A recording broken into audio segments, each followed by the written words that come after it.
市の病院へようこそ。現在のセッション番号20。16年前、この病院は廃墟となった。しかし、夜中に明かりが明かり、人が賑わっているように見えるという報告がある。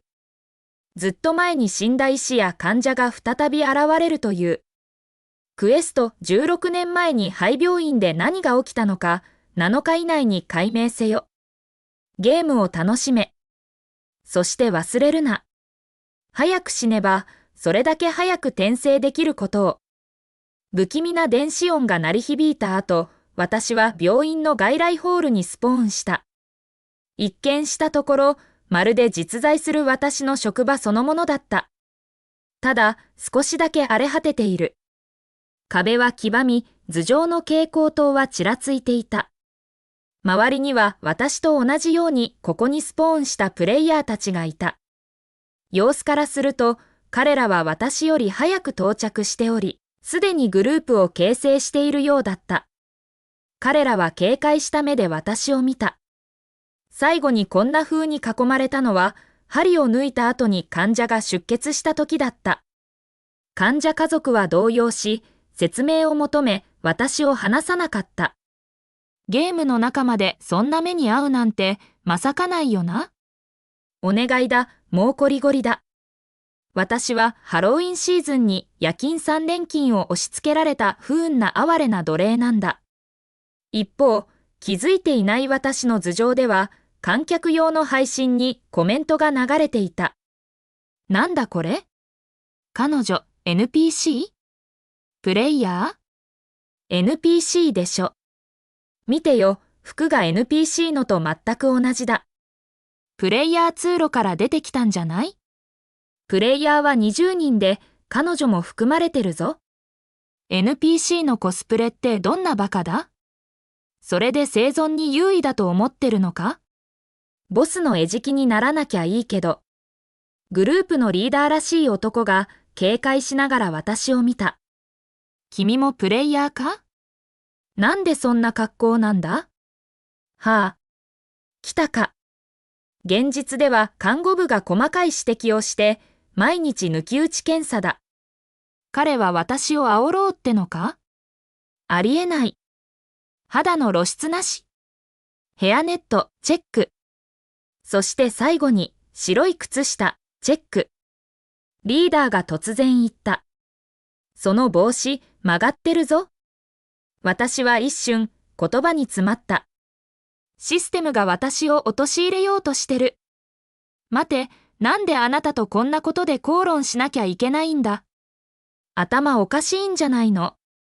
だって、ここに看護部はないんだから。さて、全員揃ったようだ。手分けして手がかりを探そう。ペアで行動した方が安全だ。すると、白いワンピースの女の子がおずおずとリーダーの袖を引っ張った。彼女、幽霊じゃないの？そんな気味の悪い格好して。彼女とはグループになりたくない。私は看護棒を直しながら、そのず踊りじしい発言を聞いた。よくもまあ。私の服装はどの検査も通るレベルに磨きがかかっている。看護部ですら文句をつけるところはないはずだ。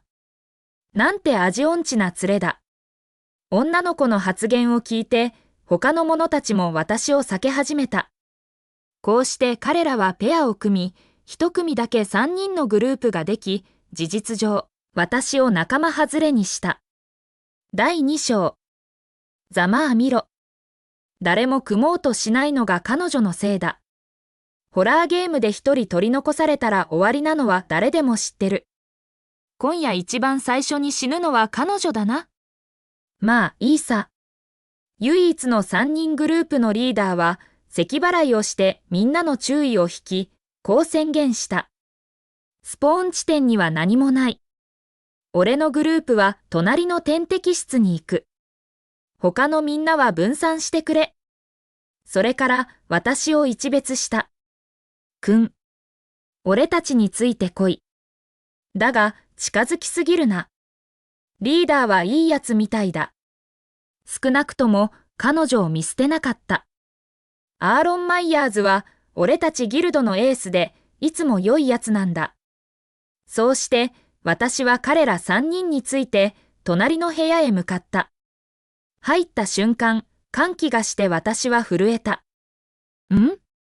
誰が温度をこんなに低く設定したんだ？患者はもう十分に病気なのに肺炎になってしまう。温度を上げようとしたとき、アーロンが突然叫んだ。しまった。この部屋、ついてる。出ろ。同時に、老人の声が私の耳に響いた。良い子だから私の相手をしておくれ。とても寂しいのだ。振り返ると薄着の老人が点滴椅子からよろよろと立ち上がり、私の方へ来ていた。しかし、ケーブルにつまずいてしまった。そこで何してるんだ？逃げろ。でもドアが閉まってる開かない。ドアを叩き破れ。掴まれたら終わりだ。おい、新人、何してるんだ？頭おかしいのか？死にたいなら、俺たちを巻き込むな。私は彼らの慌てた叫びを無視し、老人へと駆け寄った。50キロまでの酸素ボンベを持ち上げるときに使う力で、老人を椅子に押し戻した。数秒のうちに、彼が起き上がったときに腕から外れた点滴針を再挿入した。老人は仰天しているようだった。一瞬固まり、また立ち上がって針を抜こうとした。そこで私の怒りは頂点に達した。彼を再び椅子に押し戻し、叱りつけた。ただの点滴でしょ？じっとしてなさい。何か映画でもやってるつもり？そんなことして。これ以上動いたら手が使えなくなるよ。明日手が晴れたって私のせいにするなよ。忠告はしたからね。もういい。点滴が終わるまでどこへも行こうと思っちゃダメ。トイレに行きたくなったら呼んでください。本当に何なんだこの針を抜いちゃう患者たちは？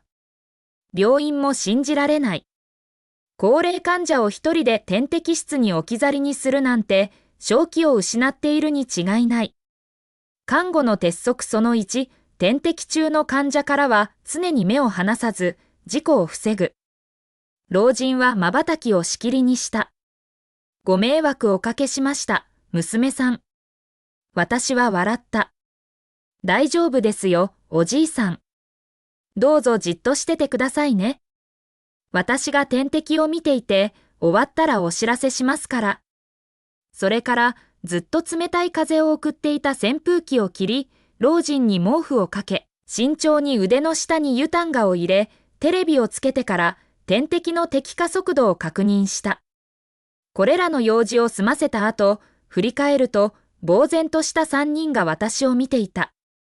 私には目をつぶっていてもできる仕事だ。あなた怖くないの？コメント欄は大騒ぎになった。どうなってる？幽霊はプレイヤーに看護師さん渡し、どこが悪いの？なぜ良くならないの？って聞くはずだ。答えられなかったら、点滴の管で首を絞めるんだ。さあ、質問しろ。ほら、看護師さん私、どこが悪いの？なぜ良くならないの？ほら来た。質問した。だから言っただろ。違う展開になるわけないって。私は微笑んだ。ただのちょっとした熱ですよ。心配いりません。点滴が終わったら薬を飲めば大丈夫です。それと暖かくしてくださいね。季節の変わり目は風邪をひきやすいですから。でたらめを言ってるに決まってる。信じないよ。でも、点滴バッグのラベルを読んでたじゃん。医者の字なんて誰にも読めないだろ。おい、それはちょっとひどいよ。それに、彼女は本当に看護師なんじゃないか。ああ、ただの熱か？よし、用事があればまた呼ぶから仕事を続けてくれ。親分、ドアが開いた。早く出よう。私はリーダーと目が合った。君は一体何者だ？私は少しどもった。私は働かされる奴隷だ。老人の世話を終え、私は看護師デスクに座り、散乱した書類を調べ始めた。ねえ、あなた遊びに来てるの？それとも仕事に来てるの？多分、ここに何か手がかりがあるんだろう。リーダーは一瞬考えた後、指示した。ここにいよう。今のところ安全そうだ。手がかりを探すのを手伝え。でも、怖いなら出て行っても構わない。どっちにしろ手がかりを見つけなきゃ先には進めないんだから。私は机の上やキャビネットの書類を素早く目を通した。医師のオーダー用紙、点滴記録、それに勤務シフト記録を詳しく調べていると、目の隅に白いものがちらりと見えた。見上げると、ぼんやりとした人影だけが目に入った。夜勤引き継ぎ。患者300名、退院0、転院0、死亡1名、新規入院0、転入0。現在の患者総数299名。これは病院が廃墟になった年の記録だ。情報を読み終えて、一つの主要な懸念が浮かんだ。病院全体が1年間、新規患者を一人も受け入れていない。その間、既存の患者は退院も転院もさせられず、一人また一人と死に、患者数がゼロになるまで放置されていた。これは異常だ。私は医師のオーダー用紙を再確認した。ネブライザーにグリセリン座薬88単位使用。生理食塩水 500ml、塩化カリウム 15g。採血4リットル。生理食塩水点滴千代本。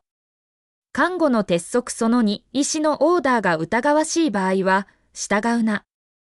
これらデタラメな医療オーダーによって、300人の患者全員が殺されたのだろうか？もう一度記録を見た。その内容は非常に乱雑で、狂ったような筆致で書かれた無数の行があった。彼が戻ってきた。私は間違っていた。話してくれ。理解しようとしたとき、老人が私を呼んだ。看護師さん、針を抜いてください。はい。私は急いで立ち上がり、彼の対応に向かった。他の者たちは机でファイルを調べ続けていた。ありがとう、助かったよ。それから彼は突然何気ない言葉を口にした。あの時、抗生物質をくれていたらな。なんて言いました？私は一雫の血も流さずに点滴針を抜いた。これ以上は言えない。夜が明ける。もう行かねば。老人の体はこの時点でますます透明になっていた。消え去る前に彼は正気に戻ったような眼差しで私を見つめ、最後の言葉を残した。入院病棟。その時になって初めて部屋の窓から火が差し込み、空が明るくなり始めていることに気づいた。ゲーム内の時間の流れは現実とは異なる。昼間はゲーム内で安全だが、それは同時に異常現象は夜にしか現れないため、手がかりも得られないことを意味する。ゲーム内にとどまる時間が長くなるほど、昼間は短くなり、ついには永遠の夜が訪れる。そうなったら、私たちはここに永遠に閉じ込められる。自己紹介していなかったな。私はアーロン・マイヤーズだ。君はとても有能だとわかる。一緒に組んでゲームをクリアできると思う。クレメンタイン・スパークです。他の2人のプレイヤーはまだ不信感を持っているようだった。ただ運が良かっただけだろ。何を偉そうにしてるんだ？ただの看護師じゃないか。私は冷笑した。ただの看護師？我々看護師は特殊部隊、高級ベビーシッター、そして効率的なメイドの3役を安い人件費でこなすパッケージなんだぞ。